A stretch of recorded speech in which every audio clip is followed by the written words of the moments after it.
Hello, Michigan music lovers. This is Scott Baker, musician, music journalist, and producer, welcoming you to the Michigan Music History Podcast, covering all the territories of the Mitten. We cast from around the block of the brand new Michigan Rock and Roll Hall of Fame in Bay City, Michigan, in the heart of the Great Lakes Bay region.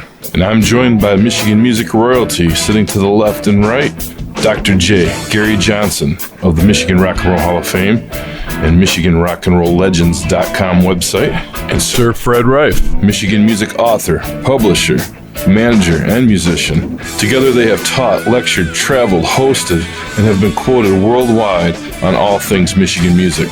Chances are you stood next to them at the record store or shoulder to shoulder at concerts over the years. They are the record crate diggers and the library microfishermen that have dug around for the details, the credits, and the lineage that has been part of the backstory of Michigan music. So grab your favorite beverage, hit the cruise, and take a trip back with us as we open up a can of earworms on Michigan's rich music history. Welcome to the Michigan Music History Podcast Show, channeling through all styles and eras of Michigan music, from before you were born up through this very minute. And now, your host, Scott Baker. And picking up where we left off with episode 13, Bob Hausler and the Michigan Americana music episode. This is part 2 of his series. He's going to dive into his solo career and what it takes to keep staying out there as a songwriter. We hope you've enjoyed this. And episode 14 here of the MMHP and the 989. Dig in. When did you start recording, Bob? My stuff, or just your songs Geez, I don't even know. I mean, I've always dabbled in recording. I had like one of the first Tascam, what are they, 24 track? No, the first cassette ones. 2444s, I think they were called or something. But I had one of the first ones that anybody ever had. And I started recording with that, and I okay, you guys want good story. This is a good story. This is a really good story. My dad was a school teacher in Saginaw Public Schools. And so he had access to recording equipment, reel-to-reel stuff. And so one of my first experiences in the record industry was I recorded on this old reel-to-reel some of my songs that I've been writing. I've been writing since I've been 5, I think, as long as I can remember. But I made, these songs and put them on this reel-to-reel just for fun, just no real effort put into it, no real world-class mics or anything. But I told you about this drummer, Aaron, that I would stay at on the weekends. And we'd jam, and, so he knew I was doing this. And he sent him off to his cousin, who was a DJ at a record station called CKLW down in Windsor. Oh, yeah. So 50,000 watt. Yeah. A big one. It was a big one. And so anyways, his cousin liked the stuff. And we were playing a show in Carroll at like an American Legion or something like that. And he talked his cousin into coming up and seeing us. And as it turned out, I had burned my hand on a light, and pretty decent, So I'm playing and the blood's dripping down the guitar because it's opening up as I move on the strings. Well, the guy thought that was part of the act. And he was like really blown away. And so he sends the tapes to a guy called Clive Davis. Clive? Oh, yeah, I remember the story. I remember the Clive story, yeah. So anyways, record companies and radio stations were kind of interconnected at the time. This is like mid-70s. And so I'm not of age yet either. So, anyways, Clyde decides he wants to pursue a record thing. I think there was a guy called Stuart Duncan that had just come out, and he wanted somebody like that, on his deal. So he calls me, and he gets a hold of me first, and I'm like, wow, this sounds great, a record deal. I'm like all jazzed up. I'm a real young kid, and I'm gonna be famous, And I explained that my age and everything. He's that's not a problem, And I said, well, you'll have to talk to my folks. And he gets a hold of my dad. I still remember we're at the dinner table, and a call comes in, and I get my dad. Oh, you got to talk to this guy. And he tries to talk my dad into this, and my dad just hung up on Clive Davis. There's no way. He's not doing it. Bam. Unreal. But yeah, that's a true story. Oh I still remember that. And they even had, when I talked to Clive a little before the final phone call. But he'd even picked out a studio. You were dialed right in already. And I was all geeked up, and my dad was just like, dude. I'm sure that was a new experience for Clive Davis too. Yeah. Getting hung up on. I'm sure it lasted about 2 seconds. I'm sure he had like thousands to choose from, but yeah, for whatever reason it was, he I think it was more the connection of the DJ. The DJ was it was hot on it, and he really wanted. And the DJ would come to. He came to several more shows. He was a really good guy. But yeah, that was the end of it. Damn. So, coming out of the 70s, you and John Gredner became quite a partnership of musicians in this area, and he became your best friend. Yeah, he was definitely my best friend when he passed. Tell us a little bit about the stuff you and Johnny got to do over the years. Well, we just would hang out. I didn't really start playing with John until much later. I mean, we knew each other, and I knew his brother more than I knew John. Bob Grunner. I don't know if you guys know Bob Grunner, but and I've played with tons of really good drummers, but to me, he was just the most musical drummer that I'd ever played with. You run into one or two guys in your life that you just musically really sync up with, and Bob was a guy that I just instantly fell in love with the way he played. So Bob and I played in a few things. I always laugh, Donnie Brown. I played in a band with Donnie Brown's brother Randy and Bubba. And my first experience with them guys, I wasn't playing guitar, I was playing sax. Wow, you played every instrument. I was playing tenor sax. And that was my first experience playing with Bob. Dang. He just blew me away. It was like, we did all those Chicago tunes. A guy called Greg Winters, real good trombone, and Randy was a cornet player. And, wow. Then Randy switched over to bass. Was that in the early 80s or late 80s? Yeah, it would have probably been... No, this would have been in the 70s. 70s even, okay. I think it was like 76. Bubba went on to record drums on a Dolly Parton album and a couple other things. Oh, yeah. I actually was the one that hooked Bubba up with the guys down in Nashville, because he was just way too good a drummer, know? And so, yeah, I kind of hooked... he expressed a want to go down to Nashville, and I said, man, I know guys down there, and so, yeah, I kind of... I got you. That's how that connection came. Yeah, is he still playing? Or? No, unfortunately, Bob passed away.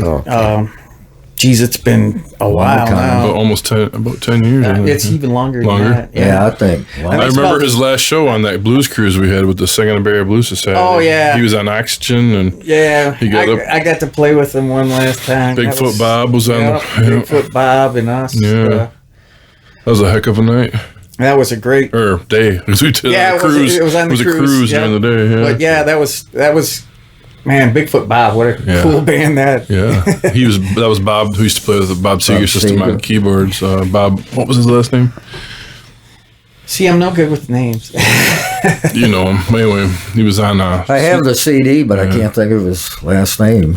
He runs the band still about Bigfoot Bob. I think they're. I seen him in Ann Arbor a few years ago. Yeah. No, I don't think he lives in Ann Arbor, but my friend Dave Hubert plays. Oh yeah, Dave. Monster player. Yeah. Great player. Everybody that ever plays in Bigfoot Bob is just a super player. Yeah. What a band. Yeah. Unbelievable.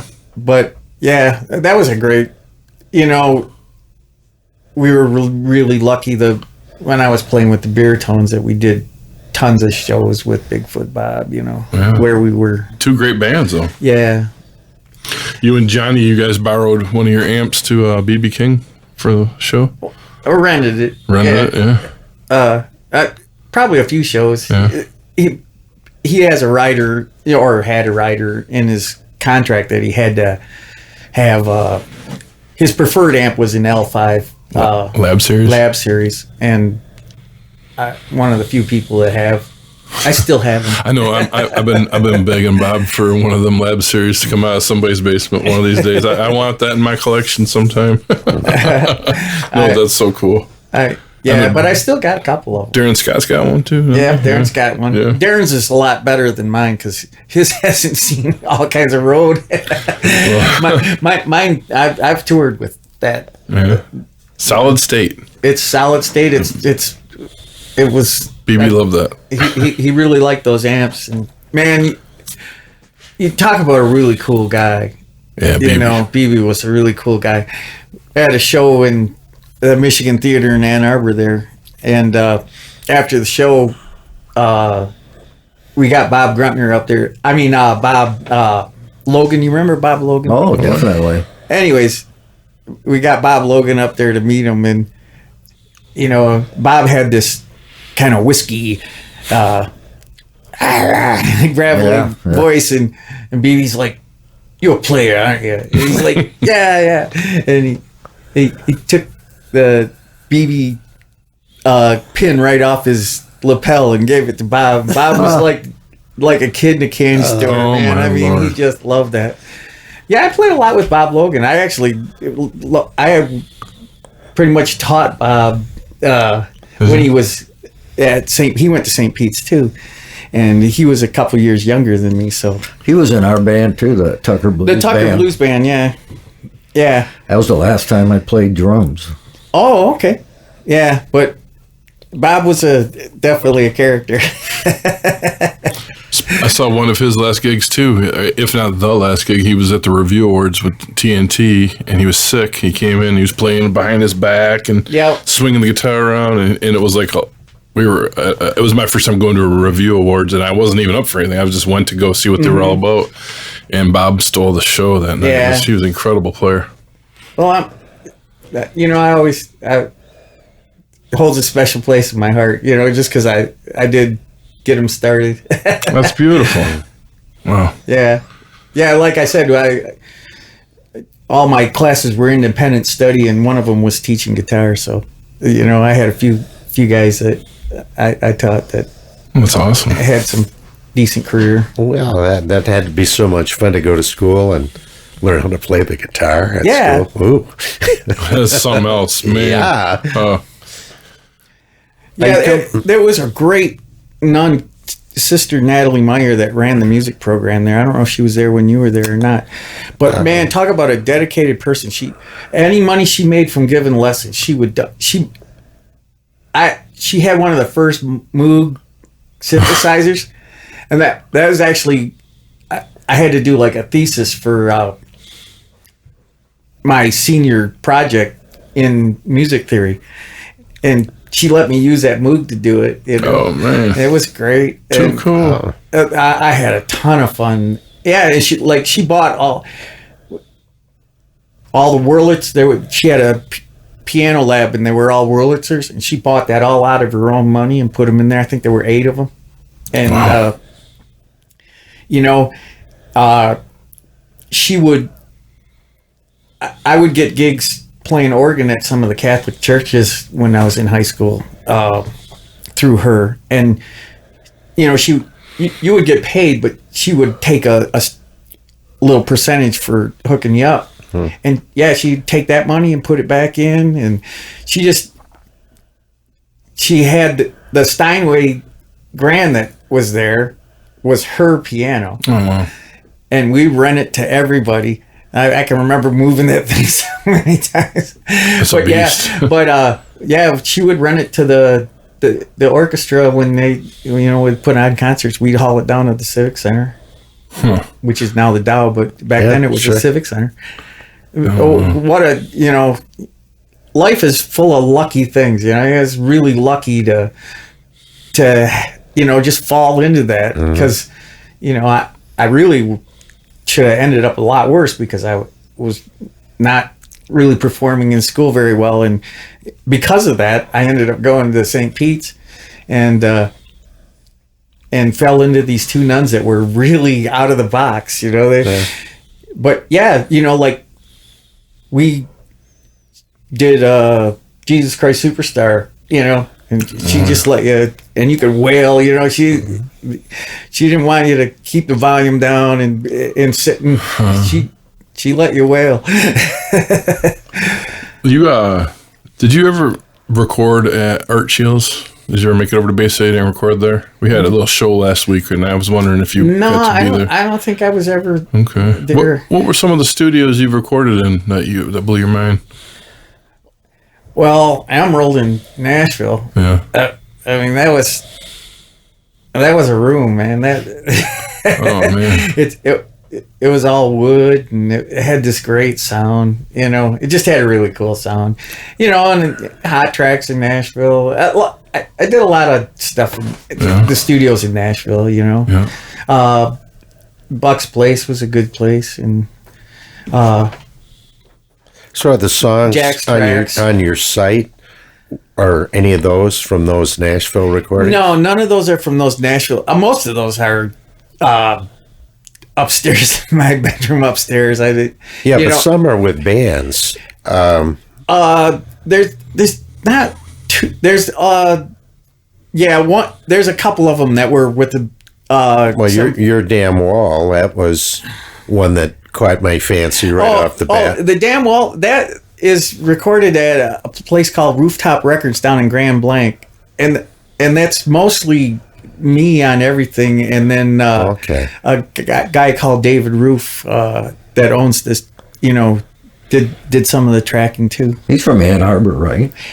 He lived in bass the Ann Arbor. player. Yeah, bass player. Yeah, I did a gig with him. Oh yeah, years ago. I'm sure he's played with everybody too. He's real gifted musician. He's also a guitar player, keyboard player. Whatever. Is that where his studio is? His studio's in Grand Blanc. Oh, right off Hill Road. Because Judy Banks, she recorded there. Yeah. Okay. Buffalo Motel, great record. That's the gig I played with him, with her. Oh, with Judy? Like at Johnny's Speakeasy? Or I love that place. Yeah. No, this was at the Ypsilanti Heritage Festival. Oh, okay. It was just I was hired. You were doing rub board? Yep. Oh, cool. Except she wasn't doing rub board songs.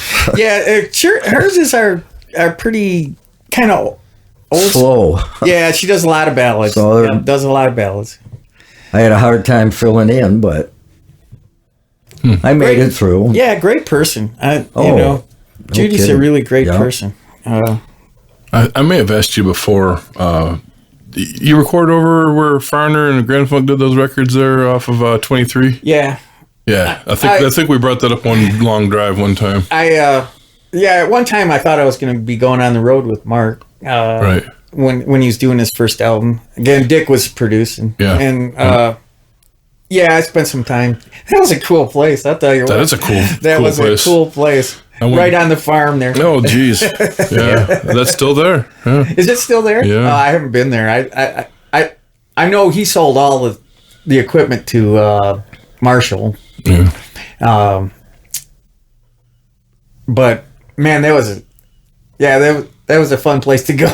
That's cool. Well, they recorded at least a couple albums there, didn't they? Yeah. We're an American band with Rundgren. They had Zappa come in for that one record. Yeah. Right. The later stuff was recorded there. Right. Yeah. All that promo footage, you can see where they're on the horses and the motorcycles. Yeah, that's right out in those fields. The video for We're an American Band. Yeah. That's right out in those fields. But that's right out in the fields right behind them. Yeah. It's in the barn. It's crazy. You can't even tell. The picture of them naked on the hay that was shot out there. Lynn Goldstein, I think she did. She was managing them at the time. Yeah. Yeah. I just remember we were driving back from Chicago, you and I. But that popped up as a conversation piece. Yeah. But again, that was a thing where, most of the time I spent out there, I was very subdued, and I those guys wouldn't even remember that I was there. But you and Farner still got a good connection. So. Yeah. Mark's still, we still keep in touch. That's cool. I remember and what a great guy too. I mean, the music, the Songwriters Guild, they wanted Mark to come in and do a little seminar, and I asked him, and he's like, yeah, I'll be there. He came up No questions 2 times, asked. I remember. Yeah. Once he played at the Lantern for like part of the deal was get me a gig or whatever. Yeah. And I remember performing for him. Bob's like, hey, Mark's coming up and you guys get to all play a song for him. So get your best song ready. Yeah. You had a month to do it. And it was like, so we all got to perform for Mark and get a little camaraderie with him. But man, what a super nice guy. Yeah. You talk about a guy that has been able to keep a real, the guy's been screwed by everything. And he'll tell you all about it. Yeah. Yeah, but he tells about it in a very positive way. And he's always like, it was my fault. I just, I was naive. I just, and he doesn't harbor any. Nope. I just remember him being really straightforward and upset a few people. But he's really straightforward. Yeah. You want a guy to kind of rub your back is don't pick Mark. He's going to tell you what he thinks, but he's as nice as can be. All the people that I've met in the music industry, he's like top of my list as far as he is real. Really. He tells you what he thinks. He's not. He knows that he's famous, but he doesn't care. He still is who he is. And, he's comfortable in his own shoes. It's almost the same thing we heard when we had Chris Englehart in here for a podcast a few weeks ago. Fred and I had a book night that's coming out soon on the podcast. And Chris did the biography on him. The good book. Yeah. And, he mentions Bobby in the book. Yeah. He says, we don't even talk like that. He says, we talk and say, how's the kids doing? What you eating for dinner tonight? And I'm like, I love that. That's just always a straightforward thing. I'll tell you that it was really, one of the cool things was he actually came to one of my solo shows. In Chamberlain's? I'm not going to say where it was at. Right. Just at a place I was playing. But yeah, he came and he... that to me that was a real gesture. Heck yeah. It made you feel really good. Oh man, that's like that's how I feel when you come see me, Bob. Like you did a few weeks ago. Surprise! It's like, I love to come see you. I'll say this: I enjoy going to see people more than I probably do playing. You've always said that. The pandemic thing really was so disappointing because a big part of why I wanted to take that time off was you get to play and you don't get to see everybody. Fred, you know that, you get busy and remember I told you there was a couple of years I was doing over 200 shows a year. Yeah. And, you know, you don't get to see anybody. You know, you get to drive around. Beth had you busy. Yeah, but yeah, I really wanted to be able to go and just drop in on people and you know, say, how you doing, you know, and hear what they were doing, you know, because you know we played in a band together, but the stuff you're doing now is so different from what you were doing then. You know, if I don't get to pop in on you, you know, I don't get that experience. I don't get to see how much you've grown, you know. I mean, that's one of the things that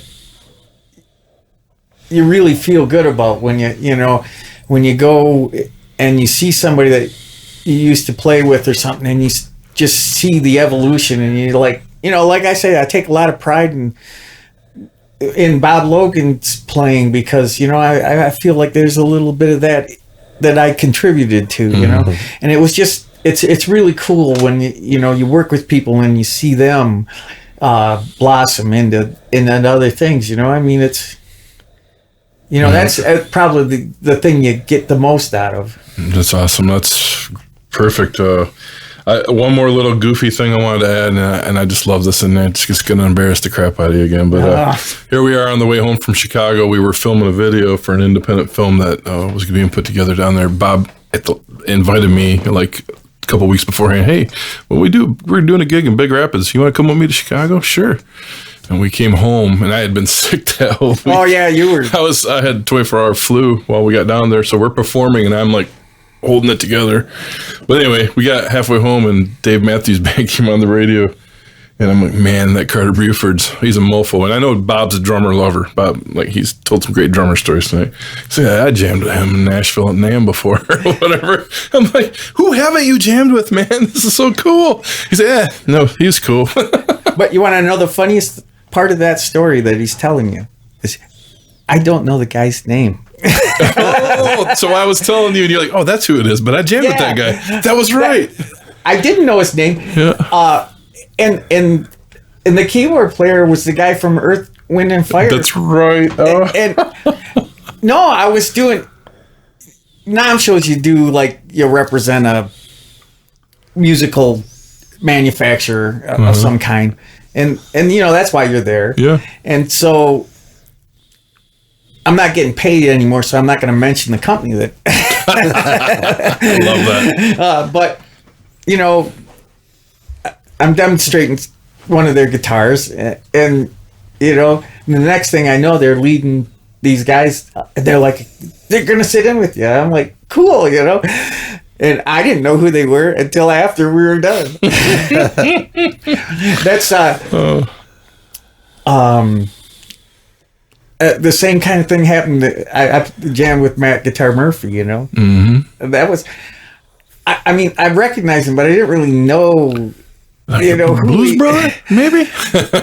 Yeah, but I didn't really, you know, it didn't sink in until like long after. It was like, oh yeah, and then I was like, oh, he's already gone. But yeah, I mean, I got to NAMM shows is the coolest thing. I mean, that's Clint Strong. That's where we first started. You know, the musicians are musicians. I don't care what level, where you're at, whatever it is. You know, you're sitting there playing, and somebody goes, "Oh, that's kind of cool." That, you know, the next thing you know, guitars are out and keyboards are coming, and all of a sudden you have a big jam going. You know, so I mean, that's what's cool about NAMM shows is that, you know, you get involved in these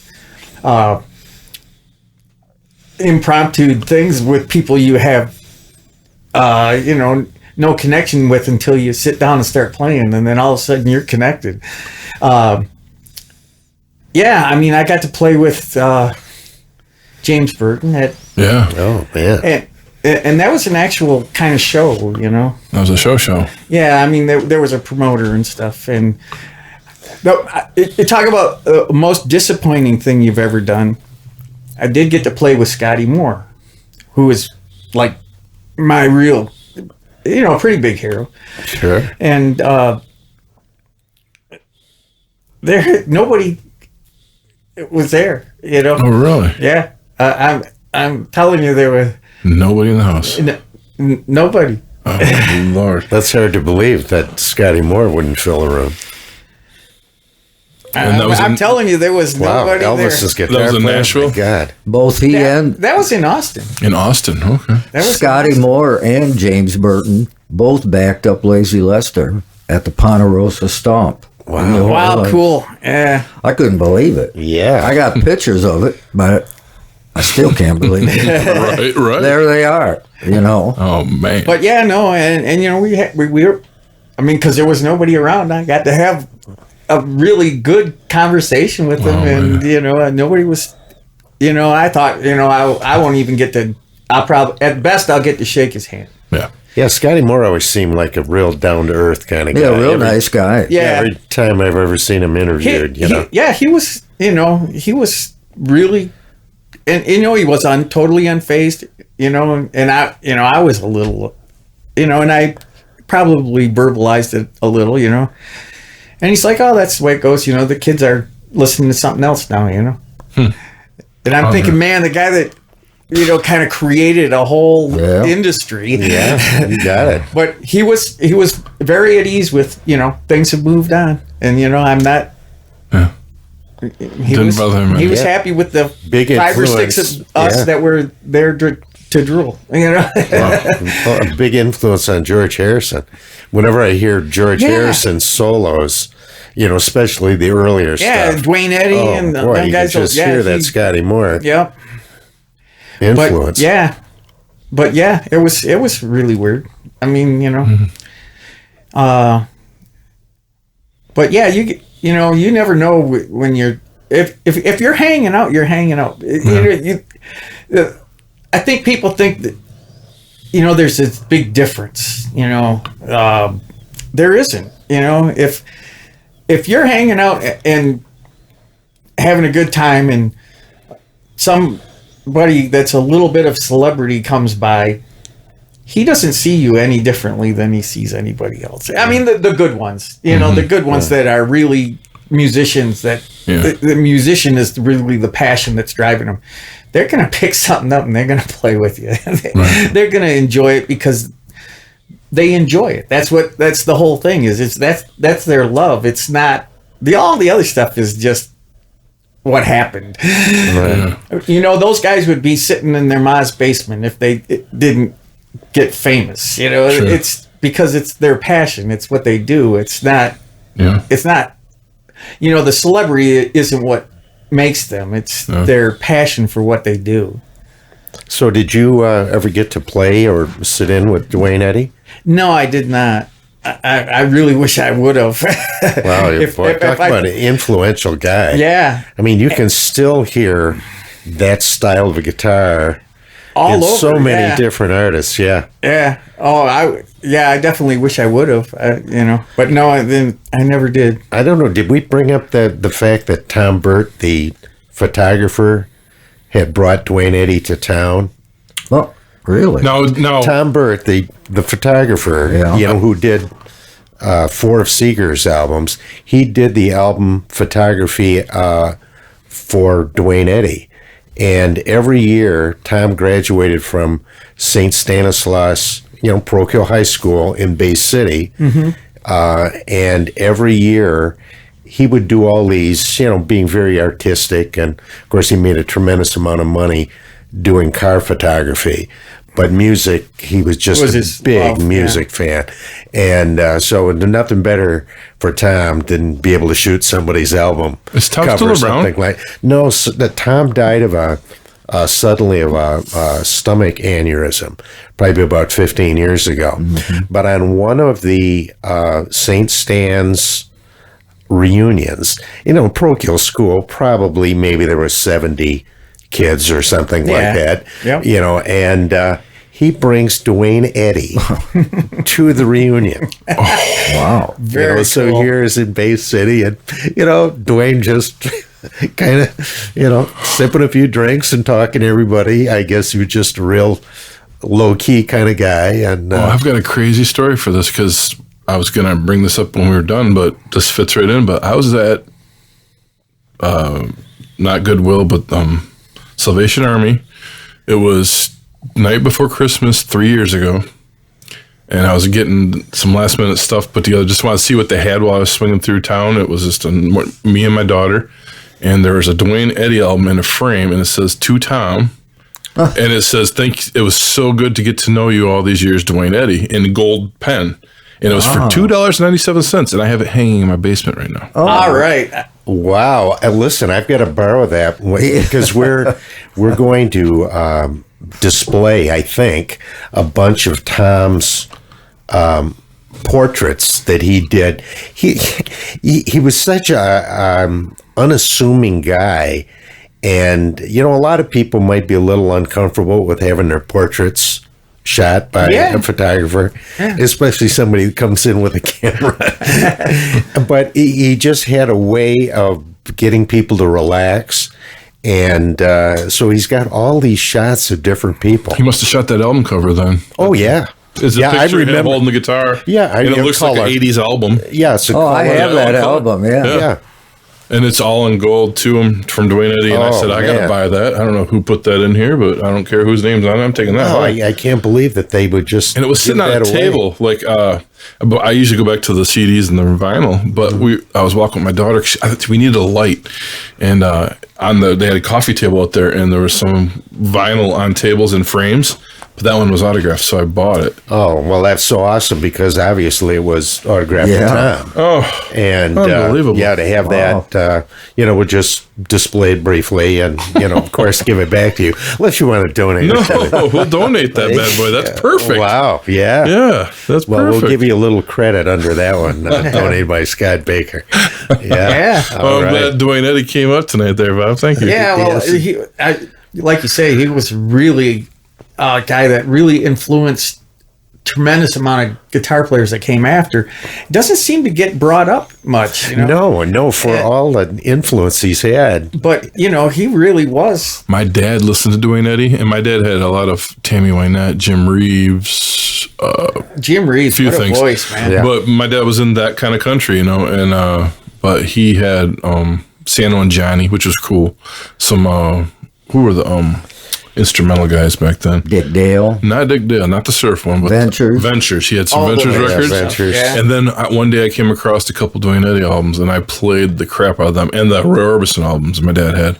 That's some of the stuff I grew up on as a real little dude. But my mom had Beatles, Beach Boys. We had the radio on. We're singing Steely Dan. We're singing, whatever came on the radio in the late 70s and stuff. But that's cool. Way different than what my parents were. Yeah, my parents weren't into rock and roll at all.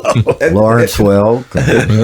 Well, my dad had a record of La Boheme, the opera, with the New York Philharmonic that came on every day before he went to school. All right. Wow. Yeah. This is what fired him up in the morning, right? Yep. All right, I'm ready. I'm ready for those kids now. But yeah, he That's funny. And Chopin on the weekend. So how did all those wonderful old albums that you get to hear then, Bob, work into your ass and songs like you've written that are really good for you right now that you've recently wrote? Actually, my mom was the inspiration. I was going to ask you if that was kind of built on personal experience. It is. It's my mom. I always like to say my mom was a salty person. Mm-hmm. She definitely could put it on you, and most of my friends thought that was my name. It seemed like I walk in a room and that's the first thing, you ass. How could you do that? You are such an ass. So yeah, and then my parents and I had a really strained relationship most of my life, but when they got older, they needed somebody to take care of them, and it ended up being me, which is weird because my two siblings were always supposedly really close with them, and but it ended up being me, and I wrote that song kind of as it was kind of therapeutic for that last little bit. But very nice. that's how that's how I remember my mom. Just she was always kind of pretty annoyed with me. That song to this day, anybody that hears it sings it when they leave, and they'll remember it on and on. I'll tell you what. I was doing an opening for Eric Church, and they were playing a lot of my songs on the radio at the time, on country radio, and we were at this fair in, I think it's Hale, Michigan. Sure. And anyways, and all these kids, they were just singing it at the top of their lungs. And the promoter was actually kind of annoyed. That was another one of those nights where your autograph line was a little longer. I'll tell you what, Eric Church is, we used to email back and forth a little, but we haven't kept in contact recently. But I'll tell you what a really good guy that guy is. When we did shows, he literally, when he just had the first album out, right? He was on, I think Columbia is this, or Capital of Columbia, whatever. But it's a major label, and. They don't allow you to sell product that, CDs at the show or whatever. So he literally went out and bought all these CDs to sell at cost. They wouldn't even give him, a discount. He bought them from a regular wholesaler. Oh my gosh. So he would have them to sell, and he sold them at no profit at these shows. Wow. Just because he wanted his audience to be able to get him. Oh, sure. He didn't want him to leave the show without being able to get him.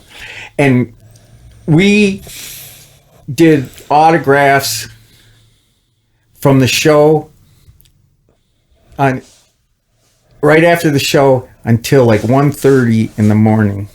Wow. He made sure everybody, and he didn't, I've worked with other artists where you have to buy something if you want me to sign it. Mm-hmm. He didn't care, man. You want it signed, you bring whatever you want, and I'll sign it. I'll take a picture with you. And I tell you what, I was happy as hell when he won Entertainer of the Year. That's great. Because that guy deserves it. He writes fantastic songs. I was drawn to him because of one particular song called Lightning, about a guy facing the death penalty, and how one inadvertent moment, really brought him to this point. And it's just really, really well written song. I couldn't believe a major label had allowed it to be on a record. But he's a fantastic songwriter, but he's just a real good guy. He really, he is connected to his audience. Mm-hmm. And last year, not to turn the table on that because we're talking about songwriting and your songs in particular right now, but you popped out a song last year right during the political run that happened to chart a little bit. It happened to tie in, and you didn't even mean it to happen, right? Well, there's I did go through this little political kind of stance. I mean, Our World is Saved came out and during an election cycle, and it got like a lot of attention because of it. I don't think that was my intention. My intention was just to write a song to say, you know what, it's our world to save. Don't look for somebody else to be your savior. Do what you can. It's really important that we do our part, and not look to somebody else. Sure. But it happened to come at the right time, I mean, everything is just really a matter of luck, But yeah, it got picked up by a lot of stations and did quite well. NPR grabbed it. Yeah, NPR played a lot of it for, it's a short period of time in reality, Sure. Yeah. I mean, I tell you the thing that, you talk about little things that, just kind of make you happy. That GTO and 57 Ford were both played on the Car Guys. Oh, really? Yeah. And my parents really liked Car Talk. My dad was he bought a new car every year. So, that was kind of the thing where I could finally tell him, listen, I'm a songwriter. You played with Willie Nelson and you heard him on Car Talk. And you heard me on Car Talk. Trish Lewis was, I hadn't even heard, if it hadn't been for Trish, who's a real treasure, in this area. But, she was like, called me up to let me know it was on. That's so cool. Because they didn't send me any kind of notification or anything. It was just, but it was one of those things where you just kind of go, yeah, that's a little validation, Nice. But did you ever get any negative, like you mentioned a couple of these songs, like Our World to Save and Your Damn Wall. I thought I would, especially Your Damn Wall. Well, yeah, I thought I would get a lot of thought I'd get a lot of blowback from that, and I've got very little. Well, good. Now, actually, you talk about weird. Our World to Save. I had a lot of people from both sides that thought it was for them. Because it doesn't really, the point isn't political, really. It's more human. It's humanitarian. It's like, do something to make this better. So I'll say that I really didn't get anything but positive stuff on Our World is Safe. I really honestly cannot recall anybody having anything negative to say about it, which is amazing because not too many things fit into that. Right. And Your Damn Well, of course, it was bound to ruffle some feathers, and it was intended to. I take that as a compliment. Right. So you don't buy into that "shut up and sing" line of thinking. Well, I was singing. Well, right. But I had something to say. Yeah, they're just like a segment though that doesn't believe songwriters or entertainers should be expressing their opinion, and I always look at it. It's a valid role of a musician. I grew up idolizing Bob Dylan, so it would be impossible for me to take that point of view. I mean, I think he in his own little way changed the world. I think he enlightened a lot of people that wouldn't have seen things in a certain light if they hadn't been brought to him in that kind of a medium. I'm not, I hope with Your Damn Wall, I mean, I know the title sounds a little harsh, but if you listen to the song in its entirety and in the lyrics, it's not really negative. I mean, before I say Your Damn Wall, I offer several things that might be more important. Yes.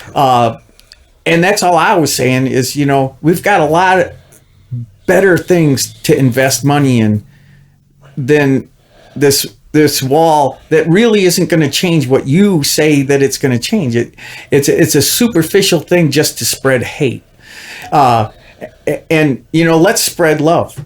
That's what that song is what I'm saying is, don't let your life be about being an obstruction. Let your life be about being a positive energy to change. So, that was my way of saying it, musically. Well, I expressed it very well, I thought. Well, thank you. I really appreciate, that song did pretty well for a while, and it really dropped off, now. But I everything you do, you have a purpose for doing it, or at least I had a purpose for doing that. I wanted it to be said, and it started a conversation. You can be against certain things and not be negative about it. I mean, you're. Mm-hmm. I just think that I was trying to say there's another point of view. Right, more positive things. Yeah, could be done. Yes. The one that I thought I would get tons of blowback on is "They're Coming for You." Yeah. And got very little. To the point that I was kind of disappointed. I thought maybe I didn't write it well enough. If David Roof hadn't have done his own version of it, I would probably be disappointed. But, hearing another artist do it and put their time and money into, that's, again, I can't tell you what it makes you feel like when another artist chooses to perform one of your songs, because what, it's an investment, and again, you're kind of stuck with it. I mean, you put it out, it becomes part of you. I mean, nobody gives the songwriters for, I Can't Say You Love Me, Alan Shamlin and Mike Reed wrote it. But, to everybody, it's Bonnie Raitt's song, So it's hers once it's put out there, so she's got to live with it. If she does something that she's not going to want to live with, she wouldn't do it. She wouldn't do it. Yeah. I mean, so, yeah. Anytime I get a cut, I'm like super geeked. I'll tell you what. I had a song called Anymore. It's been cut by about 6 different young female. Every one of them is young female, and I just feel really good about that. It's it really hasn't charted or done. Made any real money, but it's the fact that it's connected with enough different artists that they put their money up to record it. It's like, that's cool. Well, it's a validation of you and your talent. Yeah, it's a validation of what you're doing. Yeah. Right. Well, Bob, you've been a validation to us, to Michigan, to music. You've tied together Michigan with Nashville. You've been behind the scenes for many years, and I hope this tells just a portion of your story. And I thank you so much for joining us with the Mid-Michigan thank you. History Podcast. I'm sorry, it seems like I overdid it. I didn't let you guys in enough. No, not at all. This is a show where I really thought we needed somebody to come on here and just to talk a little bit of stuff that people might not know of. And I knew it. I shook your tree quite a bit when I said I invited you, but you said you'd come, and you've always been a man of your words. So. And I'll say it was really hard for me. You guys don't really know me, but I would much rather it be about somebody else. I had a real bunch of hard time thinking he might not show up. He wasn't answering me for a little bit, so I knew right then and there. I'm like, okay, but no, thank you, Bob. Thank you for all you've done. Well, thank you. I mean, I just want to contribute to the community. I'll tell you this. Wherever I've been, and I've been all over playing music, wherever I go, I say, you know what? In my hometown, I'm nothing, because I come from a place that has so much great musical talent that, I'm just a whisper, and I'm really grateful to be that, but this area has such great musical talent that it's, you're just kind of really humbled anytime you're around, because there's so many good artists that are just out there doing it every day. I'm blessed to come from this area. Thank you so much, Bob. Yeah, thanks, Bob. It was great. Thank you. Yep. I really appreciate you guys having me in. Thank you for tuning in. Additionally, Dr. J can be reached at MichiganRock'n'RollLegends.com. Sir Fred can be hit up at FredWright.com. and Scott through scottbakermusic.com. You can also search Michigan Music History Podcast on Facebook and YouTube. You've been listening to the MMHP in the 989. From all of us at the podcast, we want to thank you for tuning in. I got to tell you, I'm very apprehensive about. I never tell anybody that I play with Merlin Willie.